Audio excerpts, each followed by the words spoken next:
A paz do Senhor para você, docente do Discipulando. Estamos aqui para mais uma produção do EBD em Síntese Podcast, uma realização do DENEC, Departamento de Ensino e Educação Cristã da Assembleia de Deus, igreja presidida pelo pastor Martim Alves da Silva. Quem vos fala é o professor Eli Espínola e, neste momento, eu quero já passar a palavra para os nossos professores ilustres que integram esta mesa de conversação deste podcast, com esse formato todo especial, espontâneo. Professora Celeste, a paz do Senhor, Celeste Rubinho, você teria aí paz do Senhor. nas suas considerações iniciais também, um convite especial para os nossos internautas? Com certeza, com certeza. Que alegria, né, tá aqui mais uma noite, um dia, uma manhã, não importa a hora que você esteja nos assistindo, sejam todos muito bem-vindos, né? É uma lição maravilhosa, crendo nas ordenanças de Cristo à Igreja, lição 11, que delícia! E aqui fica o convite, né, para todos vocês, professoras e professores da UEBD, aqueles que não são professores, que gostaram da nossa aula, que estão nos acompanhando, venham com a gente, assistam até o final e deixe seu like, se inscrevam no canal, porque isso é muito legal, que vai ajudar que o YouTube entenda que para muita gente esse vídeo possa chegar, a mensagem de Deus possa, e quantos corações não podem ser tocados com isso, né? Então, contamos com você, deixe seu like, se inscreva no canal e fique conosco até o fim. E ative o sininho. E ative o sininho. Obrigado, professora Celeste. Professor Douglas Nilson Moraes, a paz do Senhor. O que esperar da lição de hoje, meu querido?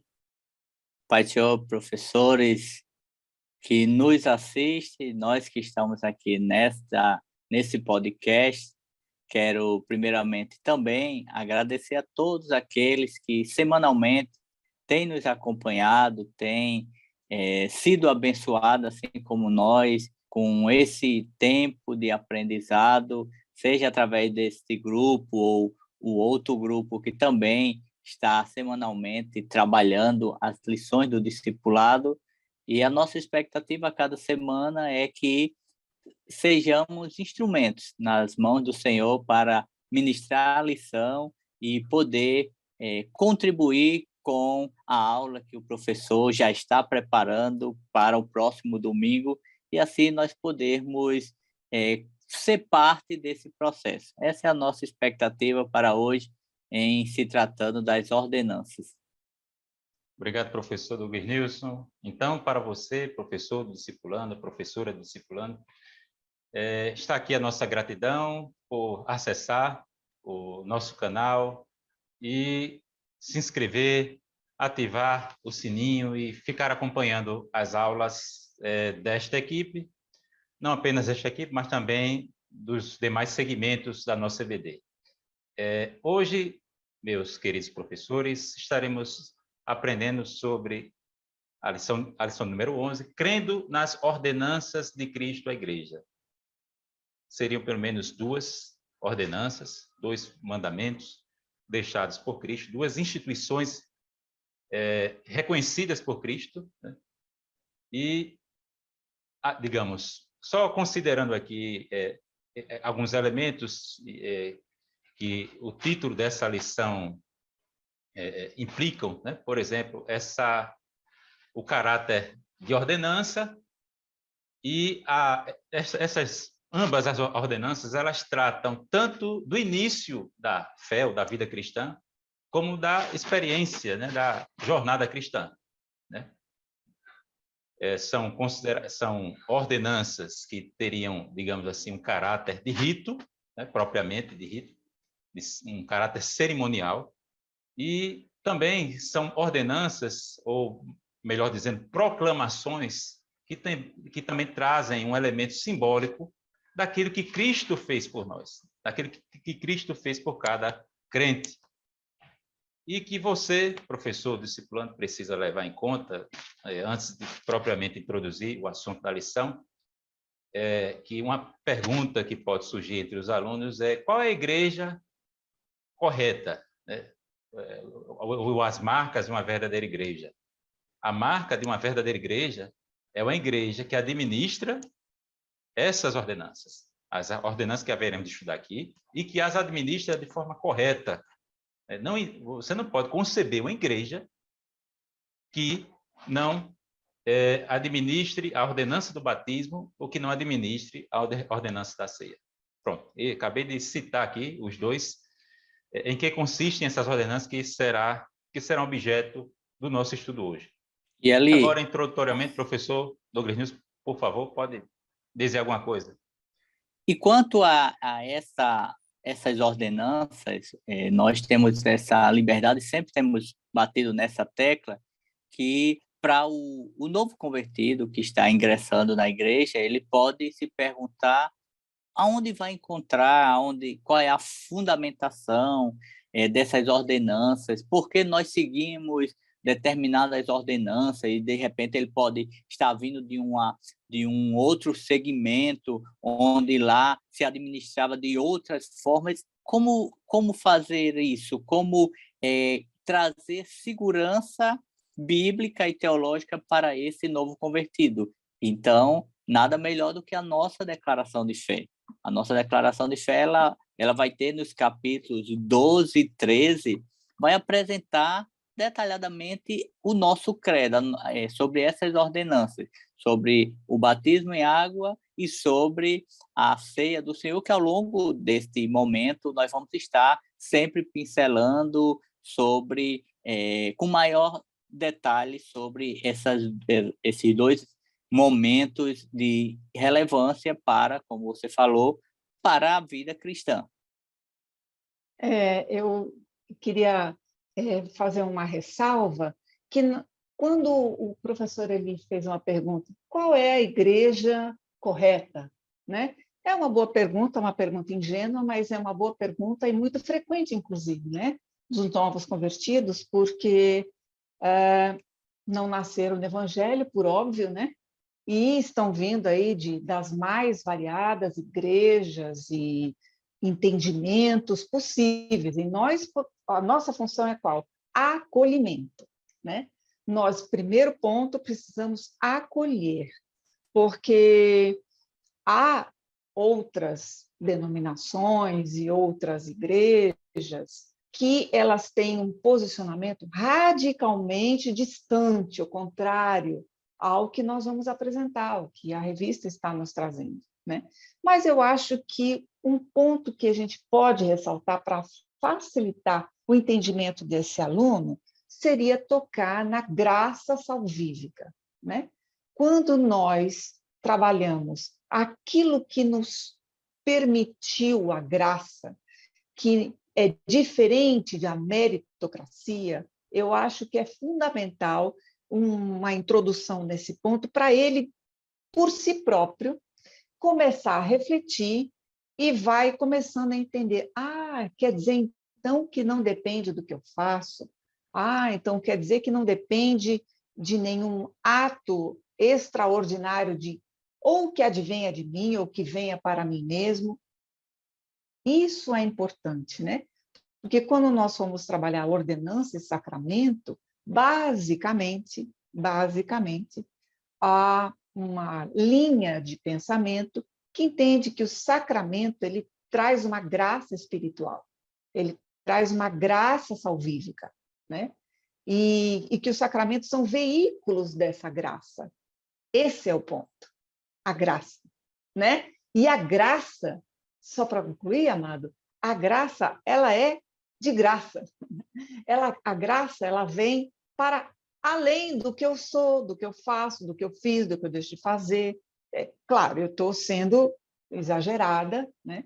Porque tem uma linha aí que me limita, né?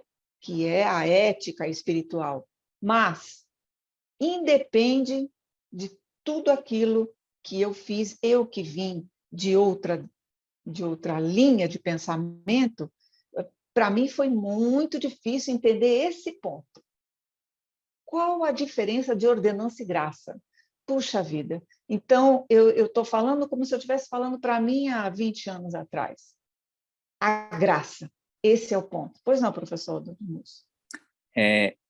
dentro desse assunto, veja como é importante esses temas doutrinários, e a nossa lição, ela vai trabalhar isso, cada um no seu espaço, porque imagina que nós estamos falando de ordenanças, mas antes nós já falamos de pecados, já falamos de salvação, nós falamos de elementos, ações prévias que precisam para chegar aqui. Então, o novo convertido que está semanalmente assistindo às aulas, acompanhando, ele já entendeu a doutrina da salvação.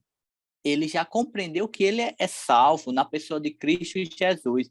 E aí, ele não é nem constrangido, nem obrigado a se batizar, que é a primeira ordenança, mas ele é motivado a assumir publicamente essa decisão dele, essa decisão por Cristo. Então, o batismo ele vem como um passo de declaração pública para esse novo convertido, e então, seguidamente, vem a segunda ordenança, que é a ordenança da ceia do Senhor, como algo a ele continuamente, até que Cristo volte, estar celebrando. E aí, o próprio comentarista ele vai falar, baseado em um teólogo, Mie Palma, não lembro se a escrita, a pronúncia seria assim, ali, você pode me corrigir depois, falar no inglês correto, mas o que ele vai dizer é que... tá vendo? Fiz o contrário. Pronto, mas tem também David Palma, que é um teólogo pentecostal. Não, mas é o Maia. Eu fiquei com dúvida aqui. Mas é o Maia. Então, o que ele vai dizer é que há uma ordenança que você celebra uma única vez, que é o batismo. Nós não precisamos estar anualmente dizendo, vai ter um novo batismo, é o batismo dos 90 anos, eu vou me batizar. Mas eu me batizei já, vou me batizar novo, que eu acho bonito. É o batismo do centenário, vou me batizar. Não, é um ato único. Agora, a ceia é um ato contínuo, mensalmente, no caso da nossa igreja, alguma denominação pode celebrar semanalmente, há corpos cristãos que celebram uma vez por ano, mas o importante é estar sempre trazendo essa ordenança, trazendo esse momento, a memória. É verdade, mas queria acrescentar nessa sua observação muito bem colocada, quando você fala, o batismo é uma única vez, é uma ordenança, que é uma única vez, e é isso mesmo. Fez uma única vez, você como se fosse um distintivo na sua vida, que você já vestiu esse distintivo. Ok. Ocorre que esse novo convertido, ele pode já ter sido batizado. Então, é por isso que ainda penso que devemos, como o professor falou, é um momento muito oportuno, né, dessa lição, 11ª, porque já foram faladas, ele já vem sido instruído, né, em todos os passos que ele deve ocorrer, e relembrá-lo, no caso da graça, porque nós vamos ter, ele vai ter que ser confrontado, e isso seria muito bom se fosse ele por ele próprio, que talvez o batismo que ocorreu na vida dele não tenha sido exatamente aquele batismo que nós entendemos, né? Ser um ato consciente, ser um ato de escolha, né? E o método bíblico, né, que nós vamos tratar aqui. Perfeito. Ser atento ao método bíblico. Administração correta, como eu falei no início. Exato. A administração. Então, ele vai ser confrontado, né? Porque normalmente esse aluno já vem batizado, né? Ou por uma linha ou por outra ele já vem. Então, ele vai falar, puxa, mas eu já sou batizado. Quantas vezes eu já não ouvi isso de um aluno? Não, professora, eu não preciso, eu já sou batizado. Aí você vai ter que trabalhar, né, essa distorção de graça salvífica num sacramento que nós entendemos que não é assim, isso é contrário ao termo bíblico, né? E o que a Bíblia realmente nos recomenda, né? Como o professor ele falou lá no começo. E nesse aspecto, assim, é inevitável. O professor ele vai precisar voltar a alguns temas anteriores para deixar claro para esse novo convertido o seguinte: a questão não é se o batismo anterior dele, onde quer que tenha sido, é correto ou não. A questão é, ele aceitou a Cristo como o seu suficiente Salvador? Não tinha condição de tomar essa decisão ainda. Então, pronto. Então, aí é um elemento, porque baseado naquilo que nós cremos, na nossa declaração de fé, e vamos falar mais na frente, eu preciso tomar uma decisão por Cristo conscientemente. Então, se eu não tomo a decisão por Cristo conscientemente, qualquer ação que me associa à igreja, à instituição, que me diz que eu realizei esse ato, porque o batismo ele é uma confirmação, um ato de uma decisão. Então, se eu me batizei, mas eu não tomei a decisão por Cristo, então tem um elemento faltante aí, que ele pode até melhor ilustrar isso. O batismo, né? A gente já estaria entrando no tópico do batismo, mas eu preciso só fechar aqui essa introdução, meus queridos. Só retomando aqui as considerações que o professor Douglas Nilson já perfilou aqui, quando fez menção da nossa declaração de fé, reafirmando que a temática do batismo e da Santa Ceia, né, como ordenanças, estão bem estabelecidas na nossa declaração de fé. Esse é um ponto que o professor precisa destacar nas palavras iniciais, antes de adentrar a discussão sobre o estatuto, né, do batismo e da ceia como ordenança e não como sacramento. Temos também falado já que essas duas ordenanças são matérias da eclesiologia, ou seja, do estudo da doutrina da igreja.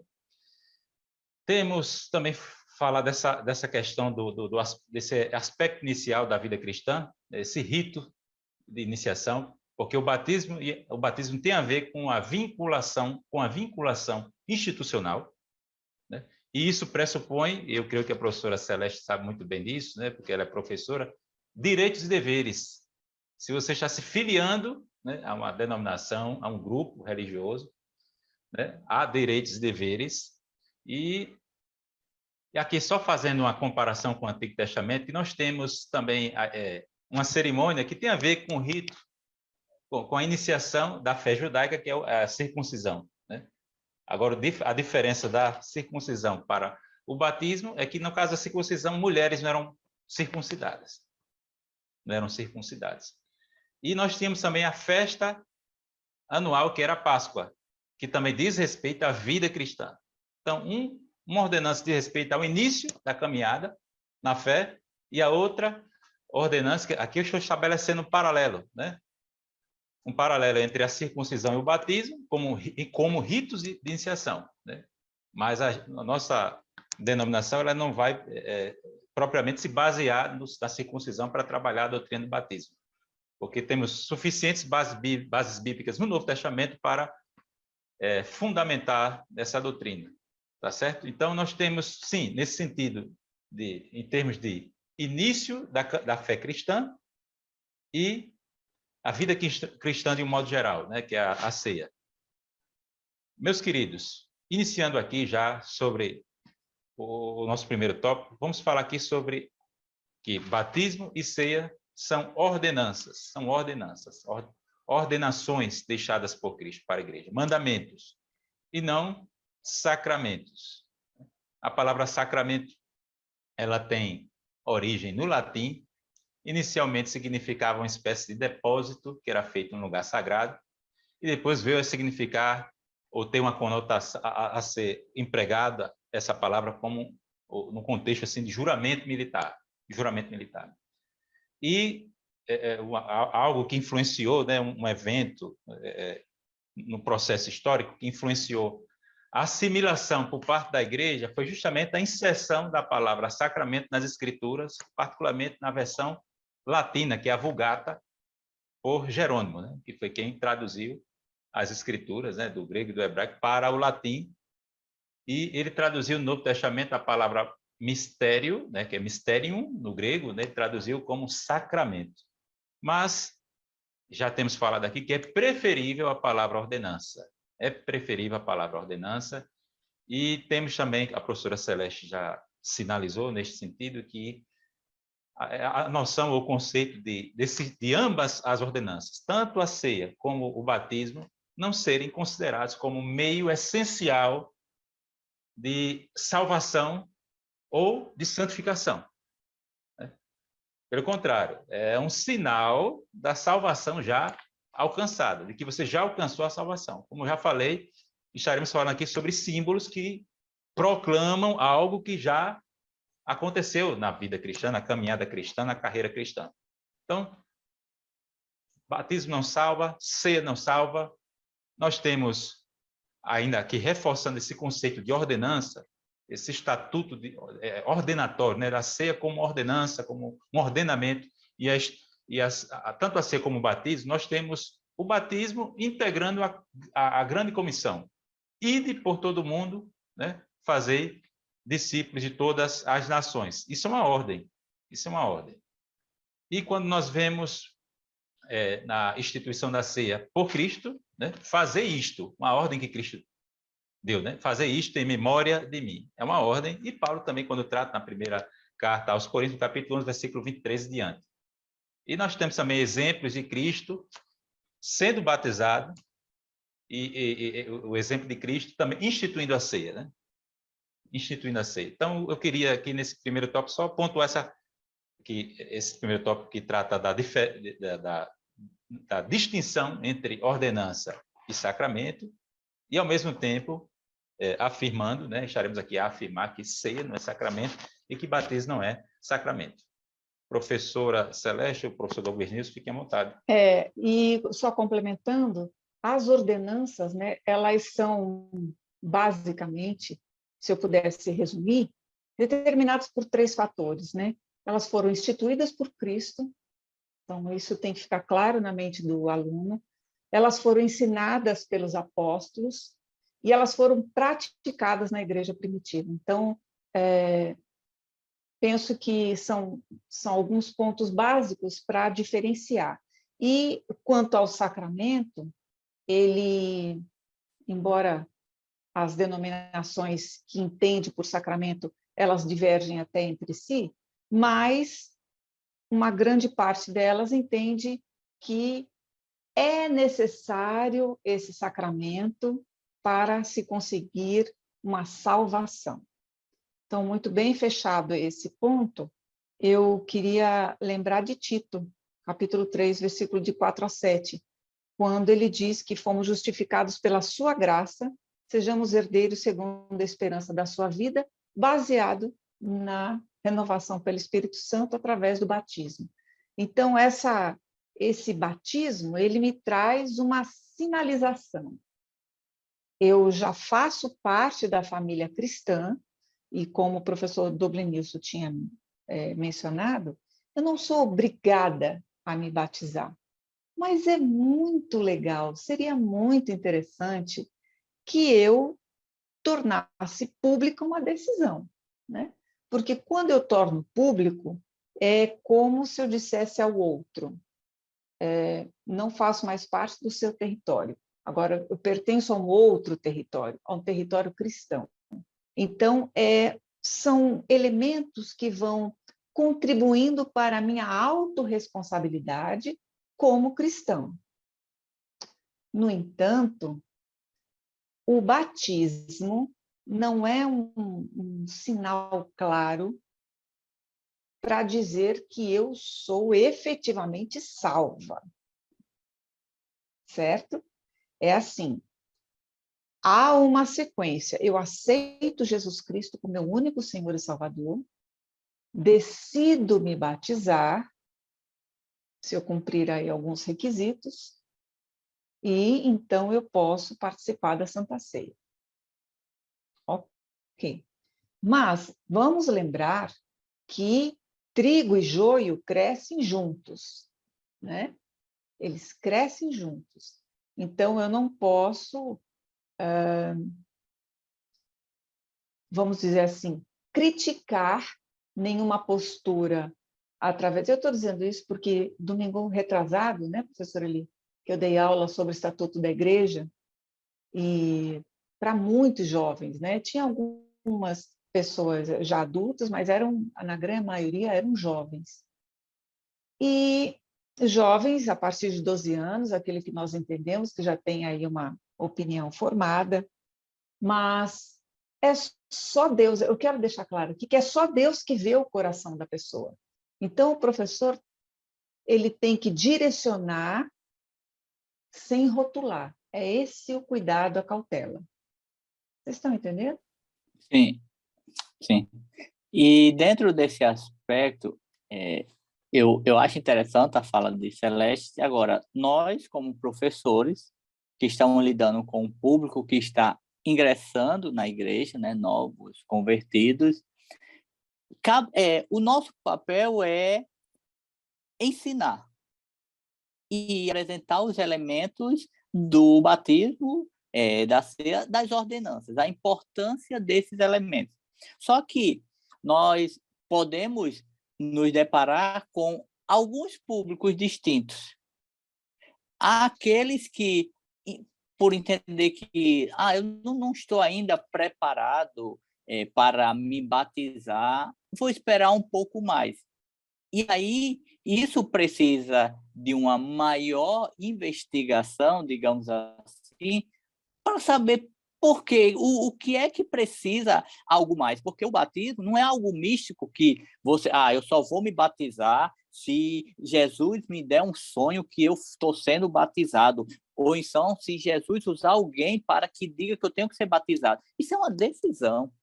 É algo maduro de alguém que já tomou uma decisão mais madura e agora precisa continuar nessa passada.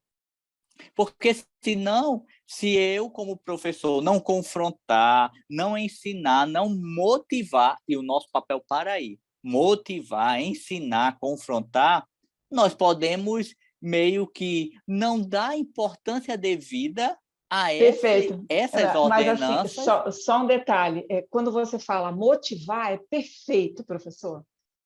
Nós temos que motivar. Ocorre que, às vezes, a nossa motivação, nós estamos tão empolgados em motivar que nós subimos um degrau e fomos para a coação, entendeu? Então, entre motivação e coação, é uma linha tênue. Nós temos que motivar, ensinar, dizer do prazer que isso pode trazer para a sua vida, como essa comunhão ela é satisfatória, mas nós não podemos chegar ao ponto de, olha, se você não fizer, então, sabe, partir para a coação. É esse ponto que eu estava querendo dizer, entendeu? Porque a motivação ela vai envolver tudo na fé. Se eu não for, é mais ou menos assim. Imagina que eu não sou batizado em águas. E aí eu chego para o meu aluno e digo, você tem que se batizar. Eu não tenho um argumento, porque isso ainda nem me trouxe a um convencimento. Agora, eu sou batizado em águas e eu tenho elementos bíblicos, eu tenho a começar, e o principal é que se eu ser discípulo é ser um imitador de Cristo. E se eu estou buscando ser um imitador de Cristo, Cristo orava e orava muito. Então, eu, como imitador, eu preciso desenvolver uma vida de oração. Cristo conhecia a palavra, ele argumentava com a palavra, argumentava. Então, como é que eu vou ser imitador de Cristo? Eu preciso estar vivenciando essa palavra. Cristo se batizou? Se batizou. Então, peraí. Ele precisava? Não, mas ele faz, como o próprio texto diz, para cumprir as Escrituras. Então, se Cristo ele se batiza e ele deixa esse legado para nós, então, ele se identifica conosco, então não tem por que eu não motivar o meu aluno e ele não se batizar. Agora, não cabe a mim, sim, passar dessa fase, ou então constranger essa pessoa a dizer, você tem que se batizar, porque senão você não vai para o céu. Aí eu estou transformando essas ordenanças em sacramentos. Então, é preciso ter cuidado porque o sacramento, ele diz que confere uma graça. Ou seja, se eu não tenho esse sacramento, ele pode interferir diretamente na minha salvação. Então, se eu constranjo Eli tem que se batizar, Eli, porque se você não se batizar, olhe, você não tem certeza, talvez, para a salvação. Então, eu não posso seguir essa linha. Mas a motivação é porque o novo convertido, ele está em um processo de maturação, de formação. E ele precisa ter um professor que seja um motivador. Porque, veja, quantos exemplos nós temos de alunos que ele começa a olhar o professor e tem um professor como seu referencial e ele vai para a aula, acorda cedo. Eu já contei, acho que eu contei aqui em uma das aulas anteriores, mas se não, eu vou relatar sobre a história de um escritor que ele era muito mal na escola, nas fases iniciais, na infância. E ele, de um lar muito disfuncional, todo ano tendo dificuldade para passar, e de repente ele chega, acho que no 5º ano, e a professora, quando vai fazer a chamada, naquele primeiro dia de aula, quando faz menção ao nome dele, ela vira para ele e diz: muito sei da sua história, da sua fama aqui nessa escola, mas eu não acredito em nada do que dizem de você. E a partir daí, essa professora começa um processo de discipulado com esse aluno, a ponto de ficar, depois da aula, passar lições para casa. E esse aluno tão trabalhoso, que estava fadado ao fracasso, ele tornou-se um grande influenciador de pregadores, de pastores por uma longa geração. Então, é esse o nosso papel como mestre, como docente da escola dominical. Obrigado, meus queridos. Estamos aqui já trabalhando a temática do batismo. Segundo tópico, o batismo anuncia uma nova vida. Aí é importante nós fazermos aqui uma distinção entre o batismo de crianças e o método bíblico que nossa igreja adota. Nós temos o pedobatismo e o credobatismo. Alguém poderia até lançar a mão de Cristo, né? Mas observe que Cristo foi apresentado ainda como infante no templo, mas somente em idade responsável é que ele foi batizado, né, por João. Então, nós acreditamos na prática, né, no método, nós adotamos o método credobatismo, né? Não batizamos crianças. E uma outra característica do nosso método é que é por imersão. Até a própria etimologia da palavra, né, o sentido original da palavra batismo explica isso, que significa mergulho, ou seja, está sob a água. E um outro elemento simbólico que reforça esse conceito, além da etimologia, é que batismo significa sepultamento. Né? Ninguém é sepultado pela metade, com uma parte do corpo, né? Alguns membros para fora e outra parte do corpo enterrada. Não existe isso, não tem sentido. Né? Então, a imersão, até a palavra até conota assim, a experiência de estar encharcado. Né? É mergulho, submersão, estar sob a água. E eu poderia aqui acrescentar a questão da fórmula trinitária, né? O batismo é no nome, na autoridade do Pai, do Filho e do Espírito Santo. Né? E, mais uma vez, isso reforça o conceito de ordenança, de prescrição, de ordenamento, da consideração do batismo como uma ordenança e não como um sacramento. Agora, só citando aqui, Douglas, só um exemplo aqui, Celeste, o malfeitor da cruz, né, ele não teve a oportunidade de ser batizado nas águas, nem de participar da ceia. E Jesus disse: hoje estarás comigo no paraíso. E está escrito, né? Quem crê e for batizado será salvo, mas quem não crê será condenado. Então, a condição para a condenação e salvação é crer ou não crer. Jesus não disse: e quem não crê e não for batizado será condenado. Não, ele disse apenas: e quem não crê será condenado. E, Eli, esse termo que você citou, o credo batismo, né? É interessante pontuar no seguinte aspecto, né? Talvez o professor ou até o próprio aluno, alguém que tem acesso à aula, pode ficar se perguntando o que é o credo batismo, o que é o pé do batismo, né? O pé do batismo, como você já falou, é o batismo de infantes, né? De crianças. E eu Enquanto fui que, batizado, viu? Eu vim de uma denominação histórica e fui sim, batizado ainda criança. Quando eu vim para a Assembleia de Deus, aí o método bíblico foi o método adotado, que eu considero, né, como bíblico, é o credo batismo.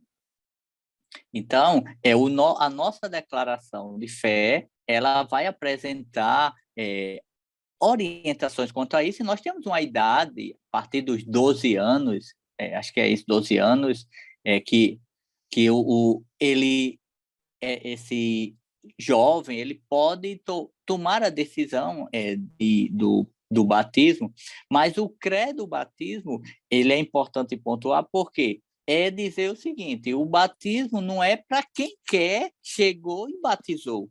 É para quem é salvo, para quem já entendeu esse processo de que eu sou pecador e eu preciso de um Salvador, e esse Salvador é Cristo, e Cristo passa a ser meu Salvador e meu Senhor, e agora eu entendo que eu preciso declarar publicamente esse amor, essa nova decisão, essa nova vida, como aqui o tópico maior diz, desse texto, desse segundo ponto, anuncia uma nova vida, eu quero o batismo. Então, esse credo batismo é isso, é para aqueles que são salvos. Ninguém vai, em hipótese alguma, chegar em uma das nossas congregações, no dia de um batismo, que teve agora recente, há uma semana, tivemos um batismo, domingo retrasado, alguns dias atrás, né, algumas semanas, nós tivemos esse batismo, e ninguém vai chegar e vai dizer assim: olha, eu cheguei aqui, achei muito bonito, eu tenho uma veste, eu quero me batizar. Só que não é bem assim, tem que haver todo um procedimento para que essa pessoa faça parte dessa celebração, desse momento de tanta relevância na nossa igreja. Agora, por outro lado, e nós vamos falar isso mais à frente, mas só para fechar esse ponto, não dá para eu ter o mesmo elemento no sentido que as nossas igrejas são sempre superlotadas. Há igrejas nossas que comportam mais de 1.000 pessoas. Não dá para, no dia de uma ceia, como temos mensalmente na nossa igreja, nas nossas congregações, não dá para chegar no dia de uma ceia e dizer assim: e aí, você é batizado? Você não é? Então, isso é uma ação pessoal.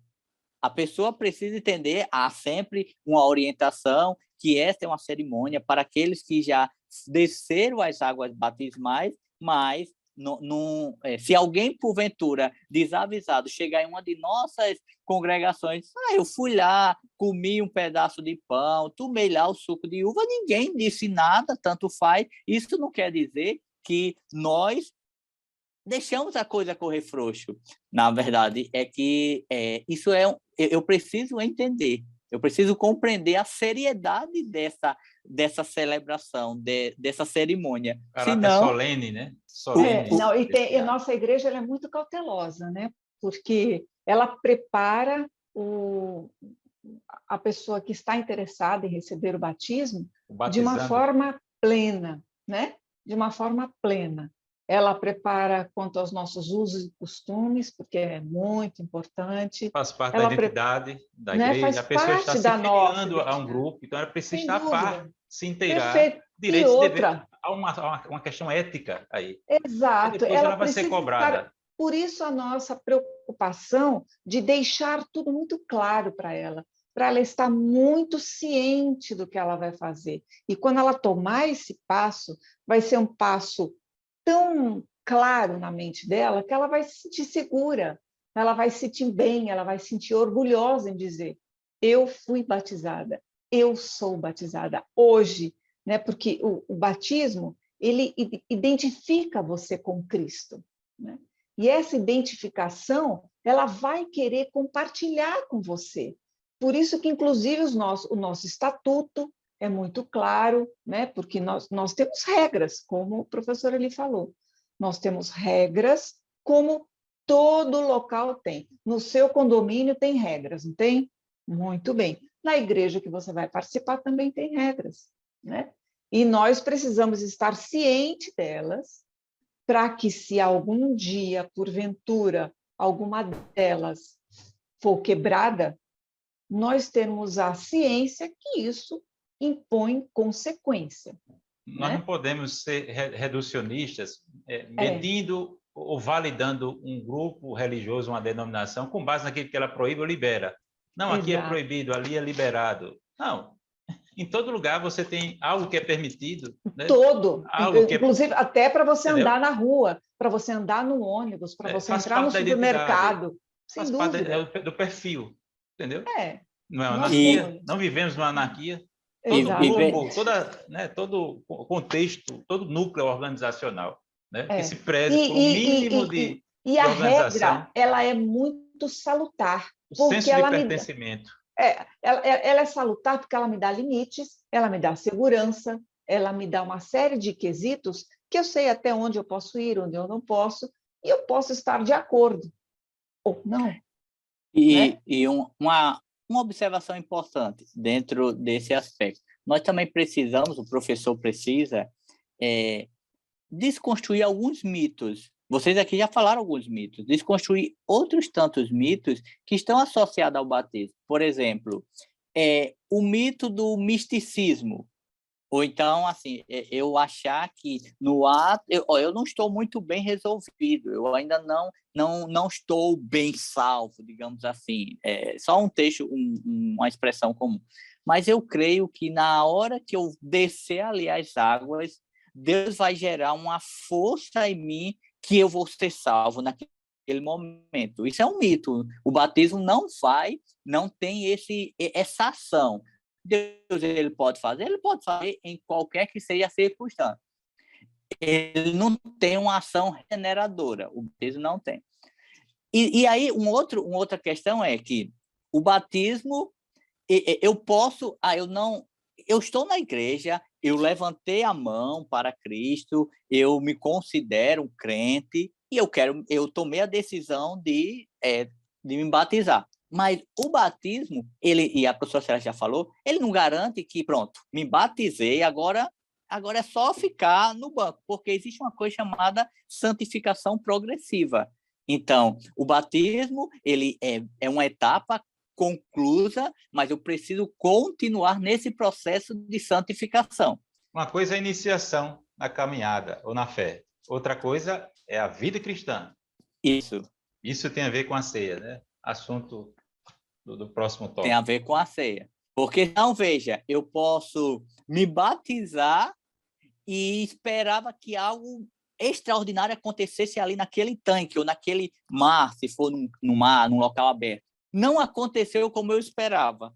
Então, agora eu nunca vou me sentir apto para ceiar, porque o que eu esperava não aconteceu. Então, isso aí pode estar associado à falta do ensino, do conhecimento, do discipulado. Esclarecimento, exatamente. Porque esclarecimento. É o processo de santificação que muitas vezes vai gerar algumas ações na vida, no coração, no interior do crente, independente do seu tempo na caminhada cristã. E se a pessoa ficar a desejar quanto à questão da santificação, aí de novo entraremos na questão do direito e do dever, né? Ela precisa continuar prestando bom testemunho. Meus queridos, fechando aqui o segundo tópico, faltou só eu esclarecer a expressão que eu usei, credobatismo, o porquê desse elemento, nessa parte inicial, né? Credo tem a ver com crença. Então, o que é que se requer de um candidato ou de um batizando? Idoneidade para a profissão de fé. Idoneidade. Nos moldes bíblicos, né? Só esse adendo. Nos moldes bíblicos. Sim, nos moldes bíblicos para professar a fé. Exato. E outra coisa, um testemunho crível. Então, como é que eu vou acreditar no testemunho de uma criança? Né? Então, sabemos que isso aí também não seria nenhum ponto polêmico, né, para nós. Salvação de crianças. Né? Não, porque a criança não foi salva. Aliás, não foi salva porque não foi batizada nas águas e tal. Né? Então, sabemos que batismo é condição para a salvação é pela fé. Uma criança pode expressar seus sentimentos condizentes com sua experiência com Deus, mas nós, por uma questão de regra, né, de procedimento, de metodologia, nós temos indicado essa idade mínima para o batismo, 12 anos. Por quê? Porque é necessário idoneidade e é necessário, o que é que se requer do candidato? Que ele tenha um testemunho crível, digno de fé, né? Uma profissão pública da fé, da fé que ele está professando, né? E que seja crível, consistente, tá certo? Vamos agora avançar para o terceiro tópico, meus queridos. A ceia do Senhor anuncia a comunhão com Cristo. Temos falado sobre o início da caminhada cristã, esse rito de iniciação, que é o batismo, e agora vamos falar da vida cristã e o papel da ceia, né? Aí nós temos algumas teorias, como a teoria da transubstanciação, né? Há algumas crenças que estimam que os elementos, no caso o pão e o suco de uva, eles literalmente se transformam em corpo e sangue de Cristo, né? Aí nós temos uma outra concepção, que é a teoria da consubstanciação, que concebe que Cristo estaria, digamos, não fisicamente, mas espiritualmente presente nos elementos. Já a nossa metodologia, a nossa crença, né? Nosso método de administração da ceia é o memorial, memorativa, né? Jesus disse, fazer isto em memória de mim, né? Quando ele instituiu a ceia. Então, a ceia para nós assembleantes, de acordo com isso está muito bem estabelecido, a nossa declaração de fé, nós temos esse tipo de consideração para a ceia. A ceia tem um caráter memorial. Nós temos esse simbolismo, que e quando Cristo diz, isto é o meu corpo, né? Isto é o meu corpo. O pão significaria o corpo e ali o cálice, o sangue de Cristo derramado, né? O sangue da nova aliança, né? E que o rito da ceia, ou a celebração da ceia, ela teria pelo menos 3 perspectivas, né?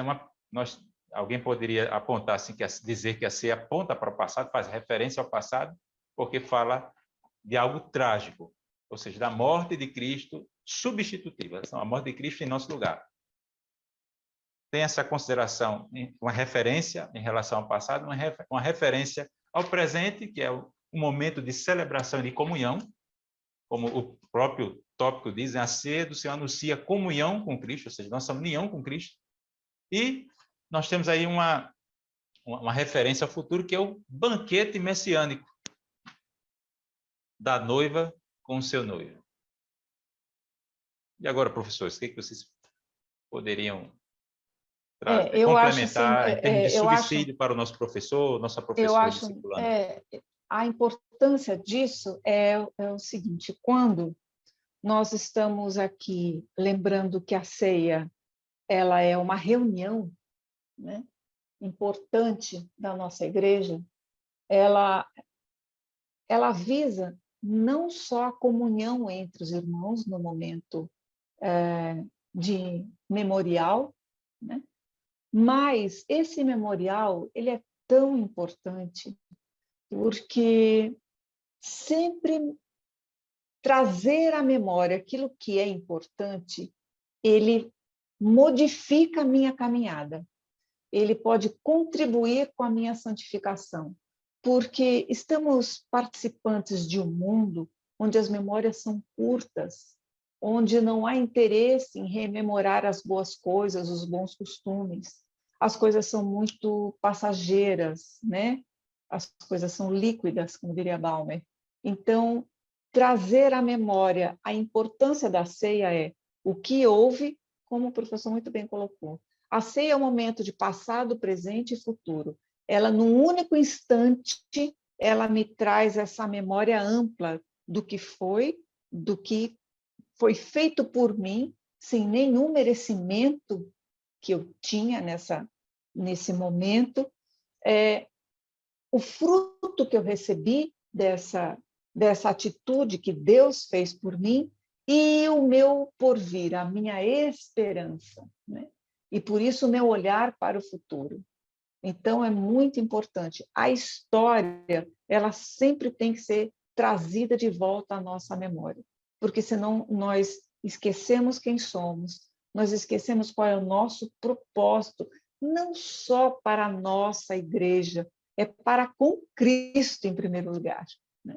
É para com Cristo, o nosso propósito numa vida cristã. Então, é muito importante. Só uma observação aqui, eu trabalhei com judeus ortodoxos durante uns 7 anos da minha vida, e eles não eram cristãos ortodoxos, eles eram judeus ortodoxos. Mas eles tinham uma coisa muito interessante, a gente sempre aprende muito com todo mundo, né? Aprende até o que não fazer, né? E eles tinham toda festa tinha um momento histórico, eles rememoravam o que eles fizeram, como que eles comiam na época, o que houve, o que aconteceu, né? E isso faz a diferença quando eu entendo por que eu estou fazendo aquilo. Eu estou rememorando o quê? O que Cristo fez por mim. Ele morreu por mim. Então, neste momento, é um momento de gratidão, de reflexão, para que eu possa, então, contribuir com a minha caminhada, né? Eu gostaria de pontuar algumas questões sobre esse momento da ceia. Primeiro, no texto clássico que nós mensalmente fazemos menção, lemos, primeiro aos Coríntios, capítulo 11, a partir do versículo 23. Veja como Paulo ouve falar de uma igreja que tinha muitos problemas. E Paulo ele vai pontuando cada um desses problemas, ele vai pontuando até chegar na celebração da ceia. Ele não começa falando da ceia. Por que isso? Porque não dá para eu dar uma importância a uma celebração se outras questões elas ainda não estão resolvidas. E é por isso que nós precisamos dar importância ao caráter de autoavaliação no momento, na celebração da ceia. Então, o primeiro é o caráter autoavaliativo. Eu não posso tornar, porque nós lemos, examine-se, pois o homem a si mesmo. Veja que, se nós lermos, Paulo ele faz uma espécie de examinação daquela igreja até que chega no momento, e Paulo, ele no capítulo 11, ele começa fazendo elogio à qualidade daquela igreja, mas ele diz, nisto não vos louvo. Por quê? Porque eles se reuniam para celebrar, mas ele dizia que isso era pior, eles não se reuniam, aquela celebração não traria a identificação com Cristo, que é o grande significado da ceia. Então, essa autoavaliação ela é muito importante. Um outro aspecto é não tornar essa celebração algo comum. Veja, muitas vezes nós nos habituamos e podemos ser levados a tornar uma celebração tão importante como algo comum. Não é tornar isso algo místico, não é isso. Mas é dar importância devida. E a professora Celeste falou que nós temos a memória muito líquida, rapidamente esquecemos.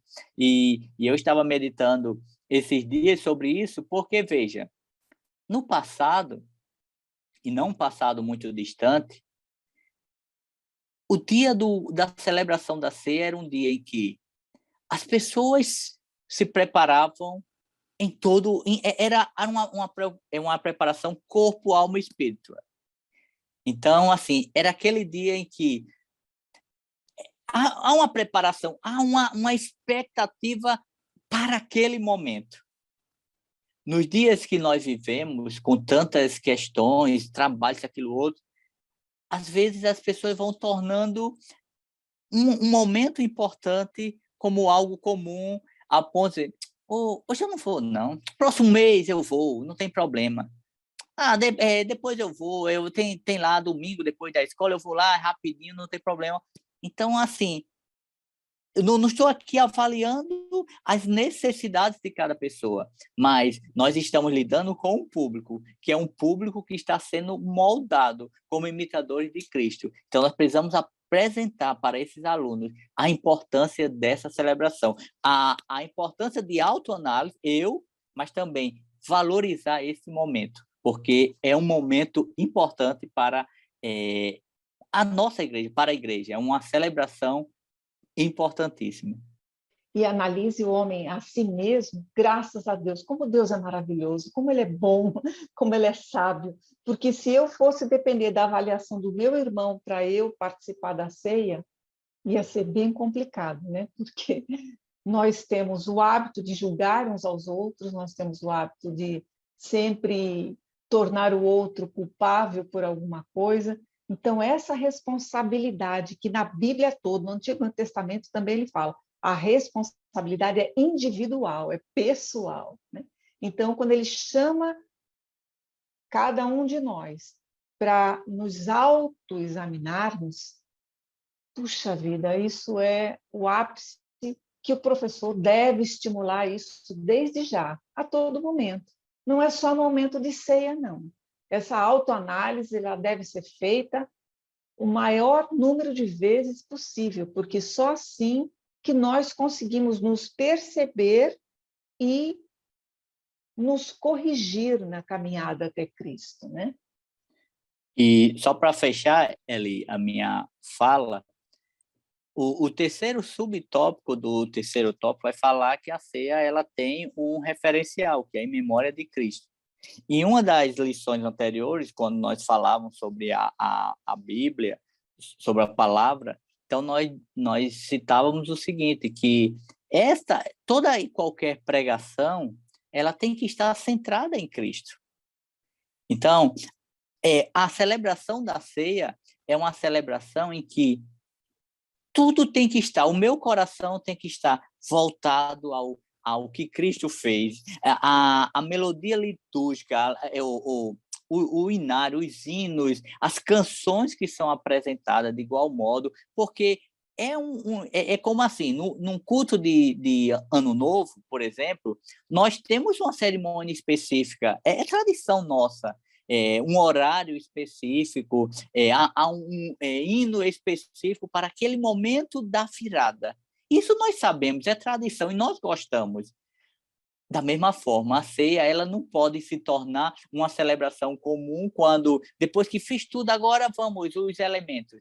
Ela deve ser uma celebração que, do início ao fim, leva-nos a refletir sobre o sacrifício de Cristo, sobre o que ele fez por nós e a ordenança que ele deixa para nós. Estar ali é saber que pode ser a última, mas ali eu estou lembrando de tudo aquilo que o Senhor fez e me alegro, porque a cruz, a morte não foi o fim. A ressurreição nos traz esperança que em breve ele vai voltar. Meus queridos, obrigado aí por estas contribuições. A nossa intenção aqui, professor discipulando, você que é professora, também discipulando, é trazer comentários que visem a uma complementação em nível de subsídio para você, professor, né? E aqui, aproveitando até uma sugestão, aqui no auxílio didático 1, a teologia sistemática do Stanley Horton é citada, eu tenho aqui, poderia mostrar nas páginas de 568, páginas 568 e 569, traz uma explicação interessante nessa obra aqui, de Stanley Horton, tá? E também ali, nessa linha, também tem a teologia sistemática, também publicada pela nossa casa publicadora, que é o do Norman Geisler, né? Então, o volume 2, aqui, ele vai ter... Pronto, o Norman Geisler, ele vai ter um capítulo bem extenso. Eu acho muito boa essa teologia, porque ela é muito extensa. ela é bem extensa. Então, ela vai falar de tudo no que fale, pronto, tangente às ordenanças. Então, ele vai falar as várias linhas, a linha que nós seguimos, que nós cremos, que a fundamentação vai refutar algumas críticas àquilo que nós, de repente, somos confrontados ou somos criticados. Então, eu acho uma teologia sistemática muito completa e bem sólida nesse aspecto. Meus queridos, eu queria só agora, nas considerações finais, chamar a atenção para um problema que não leva em conta, né, de pessoas que têm esse tipo aqui de cosmovisão, né, que, digamos, é o movimento dos desigrejados, né? O movimento dos desigrejados, só colocar aqui de volta, né? O movimento dos desigrejados, eles não levam em conta esse vínculo, né, com o grupo, com a comunidade. Hoje a professora Celeste já falou aí desse caráter líquido, né? Observem as redes sociais. No caso das redes sociais, eu possuo a rede, mas no caso da comunidade, a comunidade é que me pertence. Mas há pessoas que se satisfazem. Imagina aí como é que você poderia participar de uma ceia, uma live sobre a ceia. A live da ceia. Você vai fazer o download do pão, do suco de uva. Como é que ficaria essa situação? Então, você precisa se congregar. Então, como é que a pessoa ama o noivo, mas não ama a noiva? É complicado. Jesus disse para Pedro, né? Tu me amas, apacenta os meus cordeiros. Então, precisamos amar a Cristo, amar o pastor, mas amar também o seu rebanho. E precisamos nos congregar, né? Alguém poderia dizer, não, mas a ceia não salva. Sim, mas qual é a prova de que você está em comunhão? É você participar da ceia. A prova, a demonstração de que você está em comunhão com a igreja é você vir participar da ceia, né? Ninguém está aqui dizendo que a ceia é condição para a salvação, que o batismo é condição para a salvação, né? Então, meus queridos, fica aí essa crítica ao movimento dos desigrejados, né? Então, eu gostaria de passar agora para a professora Celeste, depois para o professor Dorilson, as considerações finais para nesse momento em que caminhamos aqui para a conclusão. As considerações finais que ela parece uma lição muito simplista, mas ela não é, ela é fundamental. É fundamental o professor fazer um resumo no final da sua aula, lembrando que ordenanças elas foram feitas por nosso Senhor Jesus Cristo na recomendação direta para nós, que nós devemos, na medida do possível, cumprir, e que a graça ela é independente das ordenanças. Deus nos salvou por um amor absurdo, que João fala de tal maneira, né, que não há como descrever esse amor que ele demonstrou por nós. E tanto o batismo, que é uma convicção da decisão que eu tomei, como a participação na ceia, que é rememorar, trazer à memória tudo que nosso Senhor Jesus Cristo fez por nós, é de fundamental importância. Então, professor, faça um resumo no final, com breves pinceladas, animado, convidando o seu aluno para já ir se comprometendo para fazer parte do próximo batismo. E sempre fique conosco, dê a sua opinião. É um prazer, uma satisfação estar aqui com dois professores tão brilhantes como meus colegas, e que bom que você está aqui conosco. Lembre, deixe sua opinião, se inscreva e toque o sininho para compartilhar com a gente. Como, da minha parte, como orientação final ao professor, eu sugiro que ele mesmo ministrando essa aula, dependendo da classe, do corpo de alunos a qual ele está ministrando, muitas vezes algumas questões muito peculiar, de cunho muito pessoal, podem surgir e esse aluno ele não sinta-se à vontade até para fazer perguntas, questões na sala de aula. Então, nós como professores, você como professor que nos acompanha, procure seus alunos individualmente, converse com eles, abra um caminho para que ele possa, de repente, abrir o seu coração para você e tirar algumas dúvidas que tem ou alguns impedimentos que pode até deixá-lo triste nessa caminhada. Às vezes, uma palavra da parte de Deus e você sendo instrumento do Senhor nesse processo pode ajudá-lo nessa caminhada. Então, não se resuma à aula. Procure seus alunos, esteja aberto, converse individualmente com cada um, porque, como eu falei aqui em uma outra aula, o processo discipulado ele não se resume só ao ministrar a aula, e cada aluno ele tem uma caminhada. Não dá para todos irem na mesma velocidade. Por isso, se o professor se coloca à disposição para momentos individuais com esses alunos, ele pode ajudá-lo nesse processo de imitadores de Cristo. É isso. Obrigado mais uma vez aos colegas. Espero que, tal como tem sido para nós, esta lição seja de proveito para você, professor, você que nos acompanha semanalmente. Obrigado, professor Douglas Nilson. Você, professor discipulando, você, professora, ficaram aí algumas dicas literárias.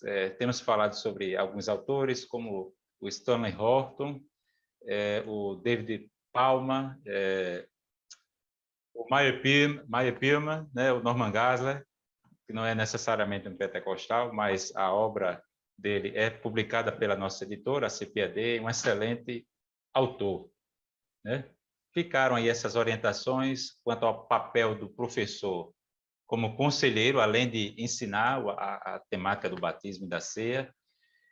Lembrando que o conceito de discipular ser discípulo é seguir a Cristo, e discipular é ajudar alguém a seguir a Cristo, ou seja, ajudar alguém nesse segmento, nesse processo de segmento.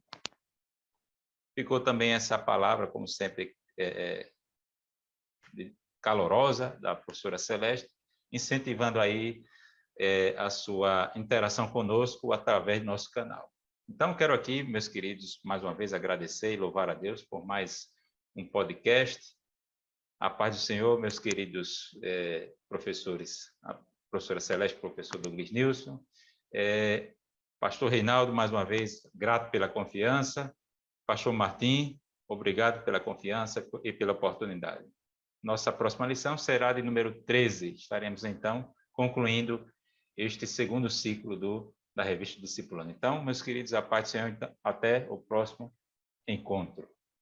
Pai do Senhor, até a próxima.